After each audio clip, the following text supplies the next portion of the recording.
Assalamualaikum warahmatullahi wabarakatuh. Nama saya Muhammad Al-Farizi, NPM 19150044. Sini saya akan mempresentasikan pengertian dari sistem operasi. Satu, pengertian sistem. Sistem merupakan sekumpulan elemen, himpunan dari suatu unsur, komponen, fungsional yang saling berhubungan dan berinteraksi satu sama lain untuk mencapai tujuan yang diharapkan. Dua, pengertian sistem operasi. Sistem operasi atau operation system disingkat OS adalah perangkat lunak yang mengatur sumber daya dari perangkat keras dan perangkat lunak serta sebagai daemon untuk program komputer. 3. Komponen manajemen utama pada sistem operasi. Sistem operasi juga memiliki beberapa komponen utama, yaitu 1. Manajemen proses, 2. Manajemen memori utama, 3. Manajemen file, 4. Manajemen I/O, 5. Manajemen penyimpanan sekunder, 6. Sistem proteksi, 7. Jaringan, dan 8. Sistem command interpreter. 4. Perkembangan sistem operasi. 1. Generasi awal pada tahun 1945 sampai dengan 1555. Generasi pertama merupakan awal perkembangan sistem komputasi elektronik sebagai pengganti sistem komputasi mekanik. Hal itu disebabkan karena manusia untuk menghitung terbatas. 2. Generasi kedua pada tahun 1955 sampai dengan 1965.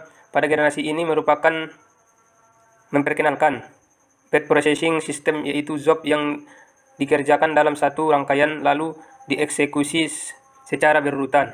Generasi ini sistem komputer belum dilengkapi sistem operasi, tetapi beberapa fungsi sistem operasi telah ada. Next, generasi ketiga. Sistem operasi pada generasi ini dikembangkan untuk melayani banyak pengguna. Jadi para pengguna berkomunikasi lewat terminal secara online ke komputer. Sistem operasi menjadi multi-user atau digunakan oleh banyak pengguna sekaligus.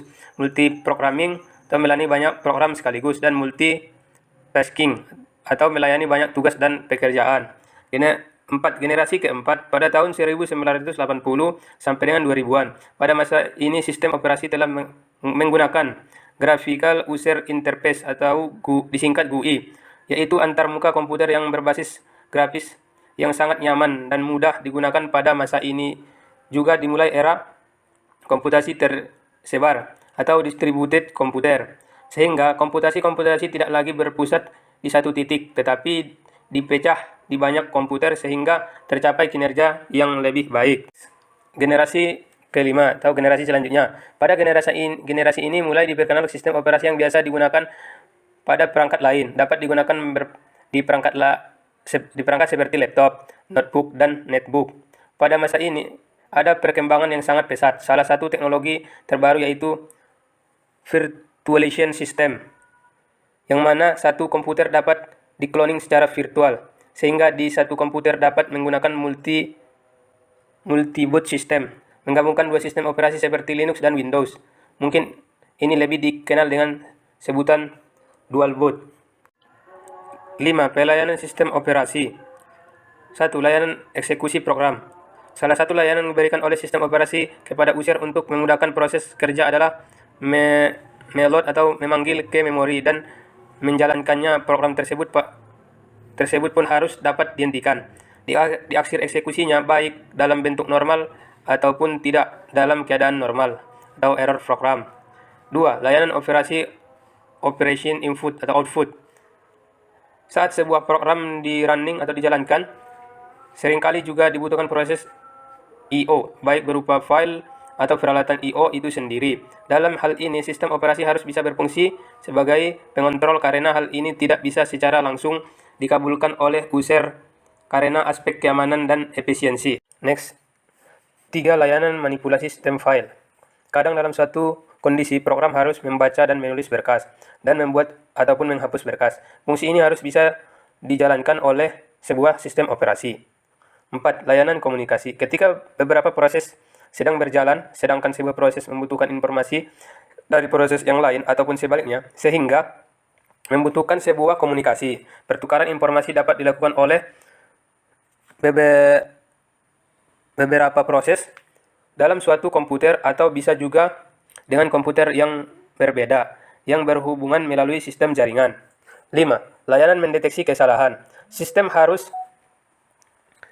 menjamin kebenaran dalam proses komunikasi ataupun yaitu dengan cara melakukan pendeteksian error pada CPU dan memori, perangkat I/O dan atau program yang diinputkan oleh user.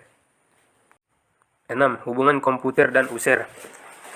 Sistem operasi berfungsi untuk mengatur dan mengawasi penggunaan perangkat keras oleh berbagai program aplikasi serta para pengguna sistem operasi berfungsi agar komputer dapat menjalankan program secara benar. Setiap sistem operasi memiliki sejumlah aplikasi-aplikasi yang digunakan oleh user. Komputer digunakan untuk melakukan suatu proses yang dikehendaki user. Oleh karena itu, harus ada suatu bentuk komunikasi antar user dan hardware. 7. Jenis-jenis OS atau sistem operasi. 1. Sistem operasi DOS. DOS bisa dibilang merupakan nenek moyang dari sistem operasi yang dimiliki oleh Microsoft saat ini. DOS yang juga merupakan singkatan dari Disk Operating System adalah awal mula metode sistem operasi komputer yang digunakan oleh IBM. Sistem operasi Windows. Windows merupakan jenis OS terbesar di dunia yang saat ini banyak diadopsi untuk membantu mengakomodir kebutuhan sehari-hari, mulai dari komputer instansi, akademisi, hingga kebutuhan pribadi. Sehingga ini Windows menjadi OS terbaik mengalahkan Linux dan operating system lainnya saat ini. 3. Sistem operating Linux. Linux diperkenalkan pertama kali oleh Linus Torvalds pada tahun 1991 silam. Sistem operasi yang satu ini memiliki sifat open source di mana pengguna dapat memodifikasi dan mendistribusikan kembali secara bebas tanpa perlu lisensi. Next, 4. Sistem operasi macOS. macOS atau singkatan dari Macintosh Operating System adalah sistem operasi eksekutif yang hanya terdapat di komputer Apple saja. macOS yang diluncurkan pada tahun 1984 pertama kali digunakan untuk komputer bernama Lisa. 5. Sistem operasi Unix. Unix merupakan jenis OS komputer generasi lawas yang banyak digunakan hingga menjadi cikal bakal munculnya OS masa kini. Saat ini, Unix sendiri sudah mempunyai banyak versi yang bisa dipilih oleh pengguna terkait keunggulan dan daya tarik utama. Ada beberapa aspek. 8. Lapisan sistem operasi. Sistem berlapis atau layered system. Sistem operasi dibentuk secara hierarki berdasarkan lapisan-lapisan di mana lapisan-lapisan bawah memberi layanan lapisan lebih atas. Lapisan yang paling bawah adalah perangkat keras dan yang paling tinggi adalah user interface. Sebuah lapisan adalah implementasi dari objek abstrak yang merupakan enkapsulasi dari data dan operasi yang bisa memanipulasi data tersebut. Struktur berlapis dimaksud untuk mengurangi kompleksitas rancangan dan implementasi sistem operasi. Cukup sekian yang bisa saya sampaikan. Kurang dan lebihnya saya mohon maaf. Wabillahi taufik wa hidayah. Assalamualaikum warahmatullahi wabarakatuh.